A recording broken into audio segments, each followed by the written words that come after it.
Hey everyone, welcome to the Dinosaurs Unearthed YouTube channel. This is episode 3, the horned lizard from India. Without further ado, let's get into it. The dinosaur of the month for the month of August is, drumroll please, Shringasaurus Indicus.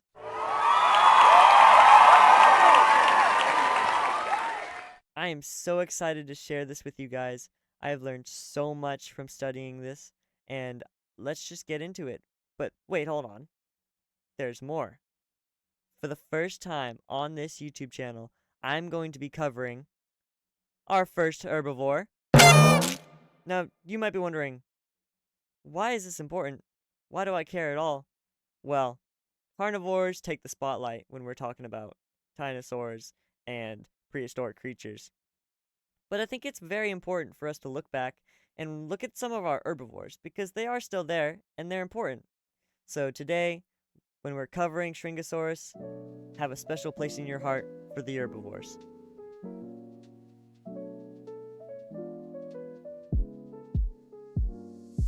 To start us off, we'll go over some basic information. So, Shringasaurus was about 13 feet long. It is suggested that they traveled in herds, and they used their horns for display during mating season.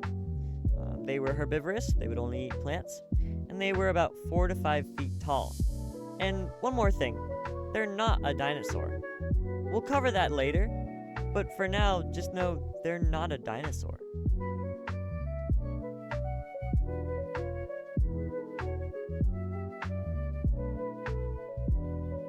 Now you might be thinking, Mr. Dinosaurs Unearthed, you're crazy. What do you mean it's not a dinosaur? If it's not a dinosaur, then what on earth is it? Well, I'm gonna tell you about some archosaurs.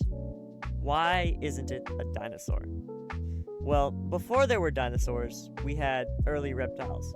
Now these reptiles broke off into two separate branches of evolution, the archosaurs and the archosauromorphs. Now, your archosaurs are going to be your T-Rexes, your Troodons, your dinosaurs, your pterosaurs, and your crocodiles. Archosaurs are going to be Shringasaurus, obviously, and things like Postosuchus, which were more existent during the early Triassic, and they left no descendants. We do not have a living descendant now.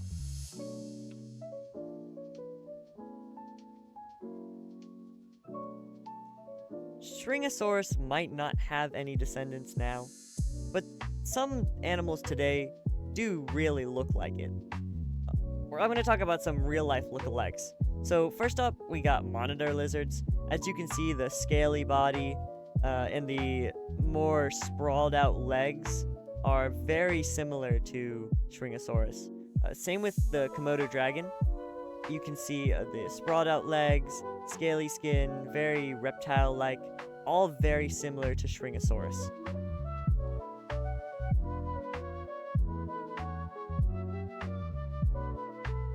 Now we'll talk about bone structure. Shringasaurus had a very interesting skull. As you can see here, the horns were actually built into its skull, and they were covered by keratin, which would protect them, and it was kind of like a sheath. They had semi-sprawled limbs, unlike the monitor lizard and the Komodo dragon in the last slide. These guys would have been more up above the ground instead of the monitor lizard, which kind of like slunk, sliding its body across the ground. These guys would have been at least a little bit off the ground. They wouldn't go on their hind legs to reach up into trees. They couldn't support themselves. This is why they had their elongated necks. Their necks were super long so that they could reach high into tall bushes and trees and eat the leaves off of them. This is a computer-generated picture of a Shringasaurus skull. Their horns, you can see, they connect directly to the skull. So if you run into something, it's probably gonna hurt.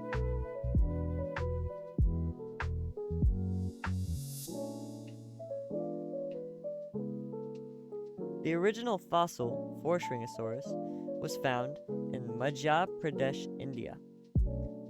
It was located in the Denwa Formation.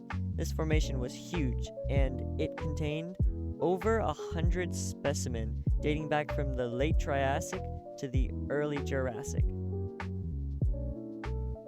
Moving on, we'll go to its habitat. I put a little collage together here for you. This is to show the late Triassic. Most of these are during the wet season. The wet season would have been full of lakes and rivers. It would have been super rainy, and it would have been hot and humid. During the dry season, it would have been mudflats, deserts, very dry. As you can see in the bottom left picture, that's in a mudflat. The top right is during the wet season. There's water everywhere, and it's very abundant.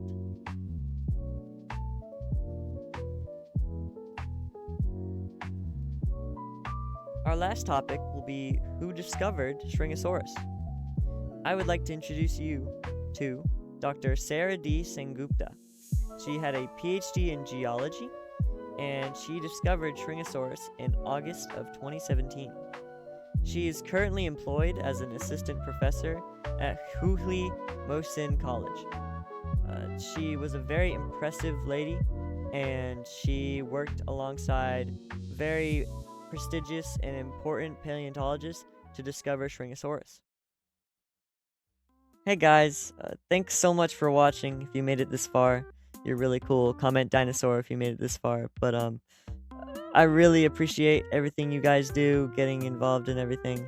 But I'm gonna talk about, some of you guys have been asking what this part of the video is for, and I'm telling you, there's not really a purpose to it. I just like talking with you guys because it's how you build community, and I really want to know what you guys think about what I'm doing. If you have any suggestions for me or feedback, I would love to know. But really, I just take this time to shout out my friends, like shout out Ty Svensson, Presidents Unplugged, and shout out my mom.